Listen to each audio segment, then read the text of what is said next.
Hello students, good morning and Jai Swaminarayan to all of you.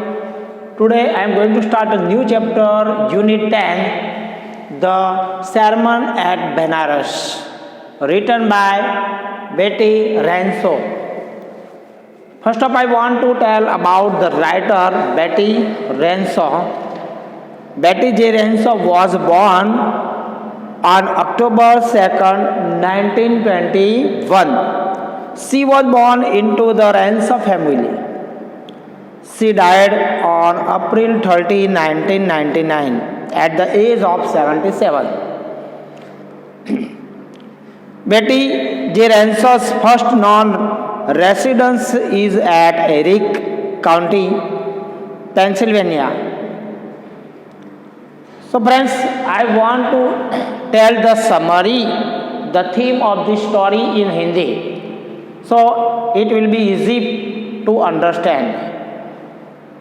दोस्तों, the sermon, दोस्तों sermon का मतलब है preaching, मतलब उपदेश देना. At Banaras, Banaras it means Kashi. The Banaras है, बनारस पे उपदेश दिया, preaching किया था गौतम बुद्ध ने. इसके बारे में एक चैप्टर है, the sermon at Banaras. Banaras में जो sermon मतलब उपदेश प्रीचिंग दिया था गौतम बुद्धा ने, जो उपदेश दिया था, इसके बारे में एक चैप्टर है. सो ये जो कहानी है वो गौतम बुद्ध, आपको मालूम है गौतम बुद्ध के बारे में आप जानते होंगे, जिनका जन्म ईस्वी पूर्व में एक राज परिवार में हुआ था. जब 12 साल के थे तो उन्हें स्कूल की शिक्षा के लिए भेजा गया. कुछ समय के बाद, थोड़ा समय के बाद, शिक्षा के बाद उसका विवाह हो गया, शादी हो गई और उन्हें एक बेटा की प्राप्ति हुई. जब वो 25 साल के थे तो वे शिकार के लिए निकल गए. तो रास्ते में उन्होंने एक बीमार आदमी को, एक बूढ़ा आदमी को देखा और अंत में एक डेड बॉडी को अग्नि संस्कार होते हुए देखा. उन्होंने एक साधु को भिक्षा मांगते हुए भी देखा. इन दृश्यों ने उसके मन में एक जोर दिया. उनको लगा कि ये जीवन दुखों से भरा हुआ है, ये जीवन में कुछ है नहीं, सब लोग कोई ना कोई चीज से दुखी है. तो ये दुख उनसे देखा गया नहीं. इससे पहले कि वो जीवन की सच्चाई दुखों के बारे में नहीं जानते, उसके पहले कभी उनको मालूम नहीं था कि ये दुख, ये पीड़ा क्या है, लोग क्यों इतने दुखी होते हैं, इसके बारे में उनको कुछ मालूम नहीं था. तब वो उसके बाद थोड़े टाइम के बाद वो साधु बन गए और जीवन का सच्चा ज्ञान की तलाश के लिए वो निकल गए. 7 साल की कठोर तपस्या के बाद भी वो सफल नहीं हुए तो उन्होंने एक पीपल के पेड़ के नीचे ध्यान लगाना शुरू कर दिया और 7 दिनों के बाद उन्हें ज्ञान की प्राप्ति हुई और उन्होंने उस पीपल के पेड़ का नाम बोधि वृक्ष यानी कि ज्ञान का वृक्ष रख दिया. उन्होंने अपना पहला उपदेश गंगा नदी के किनारे बनारस में दिया और वहाँ पे एक दुखी स्त्री, किसा गौतमी नाम की एक स्त्री थी, उसका एक लौता बेटा मर गया था. अपने मरे हुए बेटे का इलाज कराने के लिए वो गौतम बुद्ध के पास आई थी. बुद्ध ने उससे किसी ऐसे घर से, बुद्ध ने उसको कहा कि ऐसा कोई घर से आप सरसों के दाने लाओ जिसके घर में पहले कोई मरा न हो. लेकिन उसे ऐसा कोई घर मिला नहीं. फिर बुद्ध ने उसको समझाया कि ये जीवन है वो दुखों से भरा है, सभी लोगों को एक दिन मरना तो है, कोई अमर नहीं है. Buddha taught her that life is full of grief, मतलब जीवन दुखों से भरा है. All have to die one day, सबको एक दिन मरना तो है। No one is immortal here, कोई भी यहाँ पे इमॉर्टल मतलब कोई भी अमर नहीं है, सब मॉर्टल है, मतलब ये देह है, ये मनुष्य देह है, वो नश्वर मतलब वो मर जाते हैं, कभी वो पूरा रहता नहीं, लाइफ टाइम अमर रहता नहीं है। यहाँ कोई भी अमर नहीं है, इसलिए हमें मृत्यु पर कभी शोक करना चाहिए नहीं, मतलब मृत्यु पर कभी दुख करना नहीं चाहिए। तो ये यहाँ पे उपदेश है और दोस्तों इसके बारे में ये चैप्टर है। So let we start our chapter the sermon at Banaras. The sermon at Banaras. Gautam Buddha 563 BC to 483 BC, मतलब गौतम बुद्ध 563 ईस्वीसन पूर्वे 483 पूर्व अपना जीवन began life as a prince named Siddhartha Gautam in northern India. Bharat में सिद्धार्थ गौतम नाम के राजकुमार के रूप में उन्होंने एक राज परिवार में शुरू कर दिया था उसका life. At 12 he was sent away for schooling, 12 साल की उम्र में उनको स्कूल में भेज दिए थे। In the Hindu sacred scriptures and 4 years later he returned home to marry a princess। 12 साल की उम्र में उन्हें एक हिंदू धर्म के पवित्र धर्म ग्रंथ का अध्ययन करने के लिए स्कूल भेजा गया और 4 साल के उपरांत वह एक राजकुमार के साथ शादी करने के लिए उसको वापस लाए गए। They had a son and lived for 10 years as befitted royalty। उनका एक बेटा था और 10 साल तक उन्होंने एक राज परिवार का जीवन का आनंद लिया। बेफेटेड मतलब एप्रोप्रिएट मतलब एक आनंद लेना।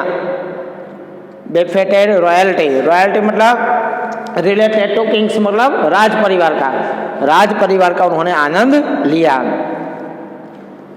Eight about age of 25 the prince heretofore shielded from the sufferings on the world while out hunting chance upon a sick man, then an aged man, then a funeral procession, and finally a monk begging for alms। At about the age of 25 साल की उम्र में the Prince मतलब राजकुमार हेरेटोफियर shielded from the sufferings of the world। हेरेटोफियर मतलब before this point, इसके पहले। shielded from the sufferings of the world, ये जो दुनिया के दुख पीड़ा देखी। while out hunting chance upon a sick man, then an aged man, then a funeral procession, and finally a monk begging for alms। उसने शिकार के टाइम जाते हुए एक बीमार व्यक्ति, एक बूढ़े आदमी और इसके बाद एक श्मशान यात्रा और एक भिक्षु को भिक्षा मांगते हुए देखा। बेगिंग फॉर आर्म्स मतलब भिक्षा मांगना, और मॉन्क मीन्स होता है साधु, एक साधु को भिक्षा मांगते हुए भी देखा। दोस्तों फ्यूनरल प्रोसेशन मतलब क्या होता है? श्मशान यात्रा बोलते हैं ना, श्मशान यात्रा अंतिम यात्रा, उसको बोलते हैं funeral procession. These sights so moved him that he at once went out into the world to seek enlightenment concerning the sorrow he had witnessed। इन दृश्यों ने उनमें इतना अधिक बदलाव ला दिया कि वो तुरंत ही एक भिक्षु बन गए और अपने देखे हुए दुखों के कारण की खोज एवं संसार में ज्ञान की प्राप्ति के लिए वो निकल पड़े। He wandered for 7 years and finally sat down under a peepal tree where he vowed to stay until enlightenment came. वो 7 साल तक भटकते रहे। वॉन्डर मतलब भटकना। अंत में वो एक पीपल के ट्री के नीचे बैठ गए जहां उन्होंने प्रतिज्ञा की। वो मीन्स शपथ लेना कि वो ज्ञान प्राप्त नहीं होगा तब तक वहां पे रुकेंगे। Enlightened after 7 days, he returned the tree, the Bodhi. Enlightened after 7 days, मतलब 7वें दिन के बाद ज्ञान प्राप्त होने के बाद he renamed the tree the Bodhi tree. उन्होंने उस पेड़ का नाम बोधि ट्री रखा, ट्री ऑफ विजडम मतलब ज्ञान का वृक्ष। and began to teach and to share his new understanding. और उन्होंने अपने ज्ञान को पढ़ाने में व बांटने में लगे। वो अपना ज्ञान पढ़ाने और बांटने लगे। At the point he became known as the Buddha, the awakened or the enlightened. उस समय वो बुद्ध के नाम से जाने लगे। The Buddha preached his first sermon at the city of Benares. Buddha ने अपना प्रथम प्रवचन बनारस शहर में दिया जो गंगा के किनारे। Most holy of dipping places on the river Ganges. वो पवित्र स्थान माना जाता है, वो गंगा का किनारा वहाँ पे दिया था। That sermon has been preserved and is given here. वो जो sermon था, वो जो प्रवचन, वो सुरक्षित है और वहाँ पे दिया गया है। It reflects the Buddha's wisdom about one inscrutable kind of suffering. ये जो बुद्ध का एक रहस्यमय कष्ट है उसके बारे में एक अपना विवेक को प्रदर्शित किया गया है। इनस्क्रप्टेबल मतलब होता है मिस्टीरियस, मतलब रहस्य, भेद। ये जो गौतम बुद्ध के एक रहस्यमय कष्ट के बारे में एक विवेक को यहाँ पे प्रदर्शित किया गया है, उसके विजडम को यहाँ पे प्रदर्शित किया गया है। So friends, here some questions. Where did Gautam Buddha go to seek enlightenment? Where did मतलब कहाँ पे वो ज्ञान प्राप्ति करने के लिए, कहाँ पे वो ज्ञान खोज करने के लिए वो कहाँ पे गए थे? तो Gautam Buddha first wandered here and there, पहले यहाँ इधर उधर भटके for the 7 years and then sat down under a peepal tree to seek enlightenment. बाद में वो पीपल के पेड़ के नीचे ज्ञान प्राप्ति के लिए बैठ गए। पहले here and there, कहाँ पे बैठ के wander here and there, and then sat down, बाद में बैठ गए under the peepal tree to seek enlightenment, मतलब बाद में वो ज्ञान प्राप्ति के लिए बैठ गए। Why did Buddha rename the tree as the Bodhi tree? Why did Buddha rename मतलब फिर से नाम देना, the tree पेड़ का फिर से नाम as a Bodhi tree, Bodhi tree नाम क्यों दे दिया?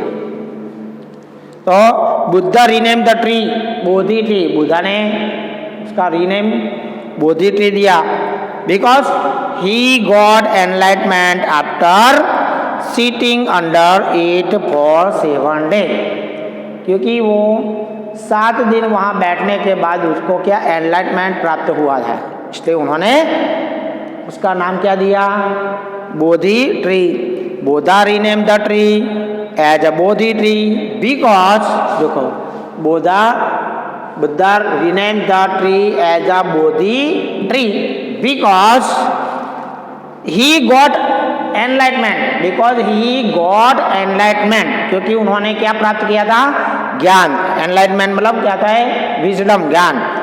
आफ्टर सिटिंग, वहां पे बैठने के बाद, after sitting under the tree for 7 days। कितने दिनों के बाद? 7 दिन उसके नीचे बैठने के बाद उनको वहाँ पे ज्ञान प्राप्त हुआ था, इसलिए उसका नाम बोधि ट्री रखा। So friends, we will continue this chapter in our next period.